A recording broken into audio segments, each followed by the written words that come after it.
Hey Pulso fam! Last season here on the Pulso Podcast, Maribel, who's happily on vacation in Mexico right now, and I went into it on Mom to Mom. If you haven't heard that episode, it's a candid conversation about how we're raising Colombian, Venezuelan, Mexican, African American children in today's climate, how we're trying to integrate all of our traditions and do away with the things that aren't working too. From that venting and commiserating sesh, we left with more questions than answers. So that's why we're back on the topic of parenting again. But this time, we invited experts onto the Pulso podcast to dig into how to parent differently in ways that are conscious, caring, and still very much culturally connected to our roots. Our first guest is Lina Acosta, a charismatic, bicultural child development expert and founder of Stop Parenting Alone, who really sheds light into the experiences of us 200%ers. Her own experience as a bicultural Latina navigating two worlds, along with her formal training, make for a perspective I'm sure so many of you all will relate to. I had a daughter in 2005, and I went through the thing that every single parent goes through, which is you have a baby or you get pregnant, and then it dawns on you that you have no idea what you're doing, that what did I get myself into? And I am crazy. And for sure, I'm going to mess her up. So I am crazier than most people. And so I wouldn't mess my daughter up 17 years ago. I went and got a master's, like literally, right? Searching for the answers that now I give parents freely. How was your upbringing? What are some of the things that you're replicating now and some of the things that you're like, hey, let me think twice if I want to do it the same way as I was raised? My family is from Colombia, and we moved here when I was 7.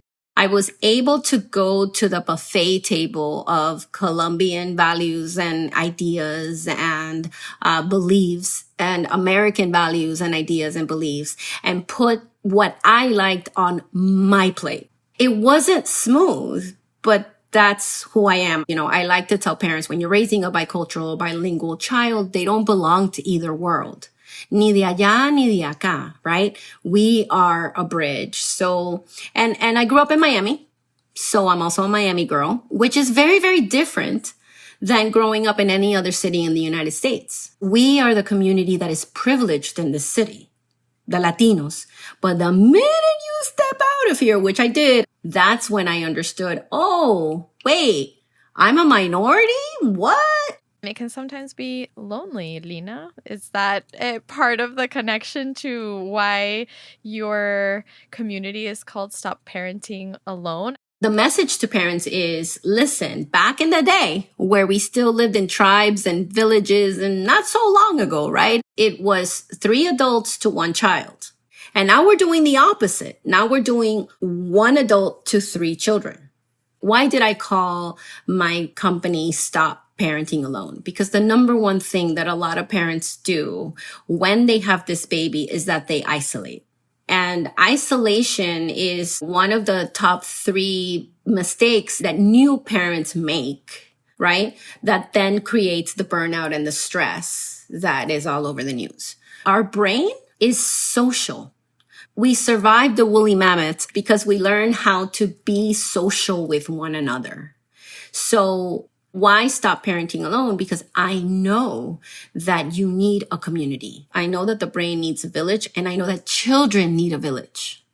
That myth that only mom can soothe is exactly that, a myth. What are some other myths, Lina, that you are busting with Stop Parenting Alone about our concept of Latino values and how we should be parenting? Okay, what are some of the myths? You named one, which is that only mom can soothe. Another myth I'm sure you have thoughts on is this idea that in many Latino homes, children are like property, meaning they belong to their parents. So whatever the parent says, the child must do. No questions asked. Let's expand on that one. The value is respect. The Latino culture is more collectivist rather than individualistic. The child in kindergarten in the United States is told, what is your favorite color? The child in Latino America is told, who are you a part of? Who are your people? Right? Because we're raising them to be collectivists. So a big myth is those children do not belong to you. Your children belong to the world. right? And it's kind of, kids are like a car lease, right? You got to turn it in. Another myth is this idea that we have to punish or make somebody feel bad so that they will learn. That is a myth in multiple cultures, but it's very, very strong in the Latino culture. That is something that brain science, neuropsychology has busted. What brain science taught us is that when the brain is in high alert, when the brain is feeling emotional or physical pain, it does not learn. What it does, it learns to defend. I'm not saying that a parent needs to let a child do whatever they want. We still have to set boundaries. It's just that we don't have to scream at them to follow the prompt. We just have to repeatedly give them the prompt. And, hitting and screaming, I like to call it fast food parenting because it works.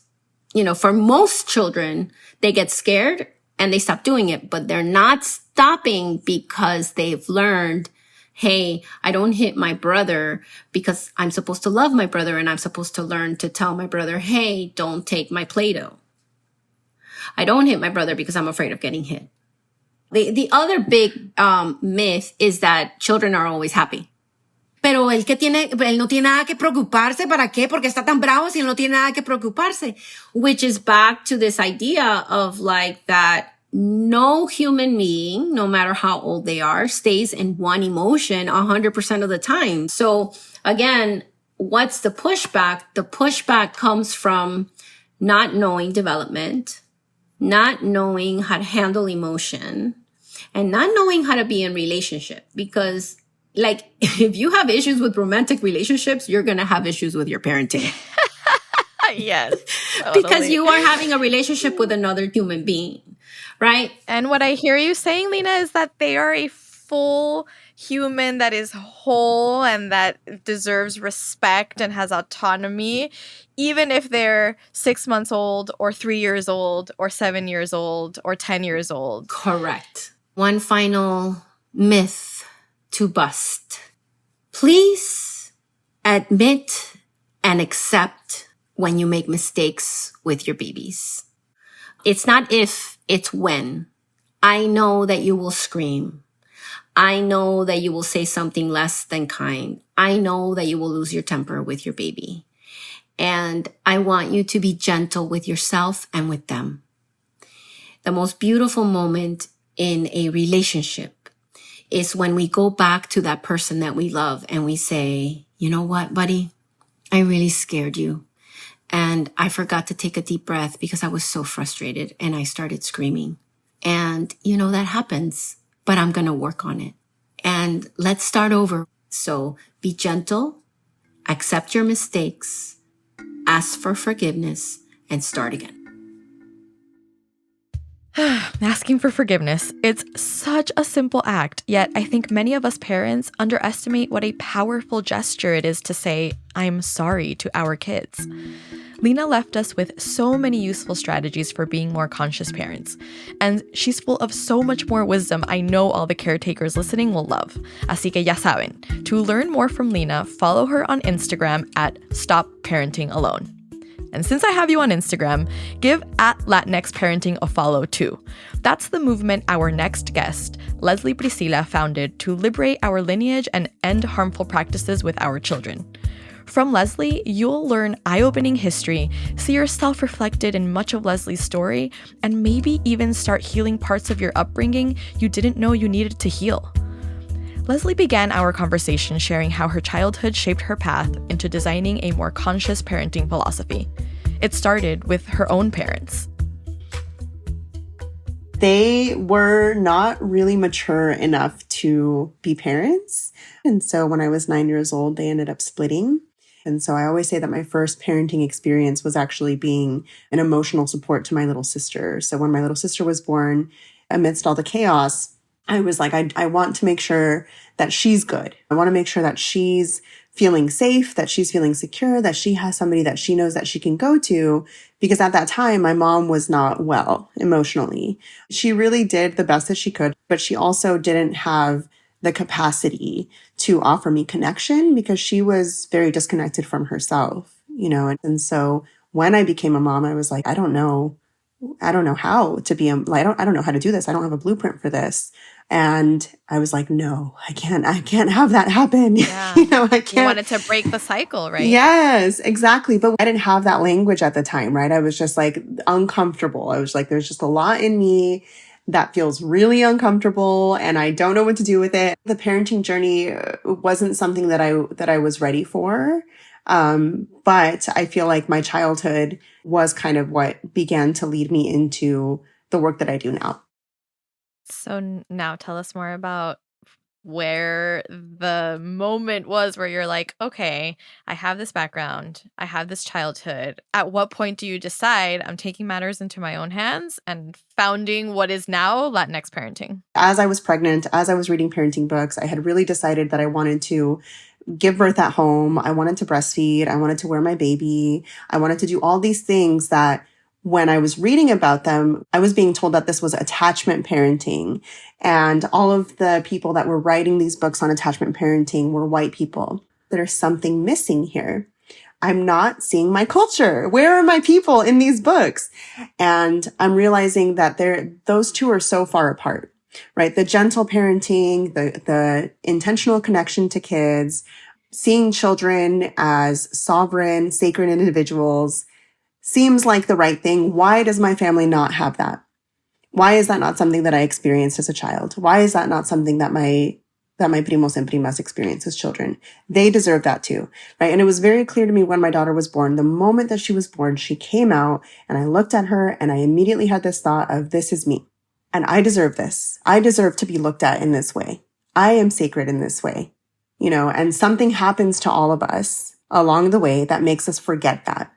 It's really beautiful that you had that moment. And I can of course relate, having a 10-month-old baby daughter, right? It's seeing yourself in them, but also that deep, insurmountable love that you have for this new being, and yet it's a mirror. Thank you. Yeah, it's a frustrating process though, because as much as I wanted to preserve that idea about my daughter, I still found myself falling into patterns of not treating her in that way, right? And so I still found myself yelling or scaring her in certain ways, right? And so I always say, when we talk about like chancla culture, which I'm sure that we might get into, the chancla is not just the physical, right? Like it's the ways that we're scaring children into submission. I'm so glad that you mentioned that, because one of my questions that's circulating for me as you're talking, Leslie, is where does that come from? That concept of dominance and violence, whether it's verbal or physical, where does that come from? Colonization, girl. Like it all comes from colonization.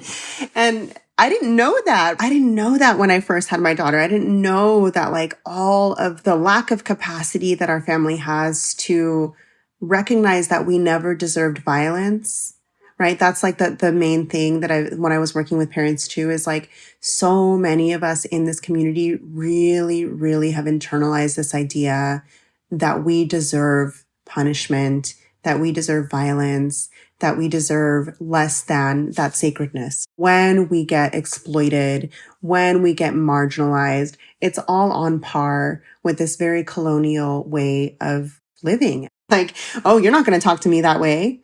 You're not going to say no to me. That dominance is very much there. And it comes from having been oppressed for 500 years. It comes from having adapted a lot of these strategies. But on this land, we have clear evidence that children were seen as sacred, that they were seen as worthy of collaborating with the family, and that those things were robbed from us when the Europeans came onto this land and started looking at us the way that they had looked at children for centuries, as people who did not speak the language, who were savages. So they started treating us the way that they treated children.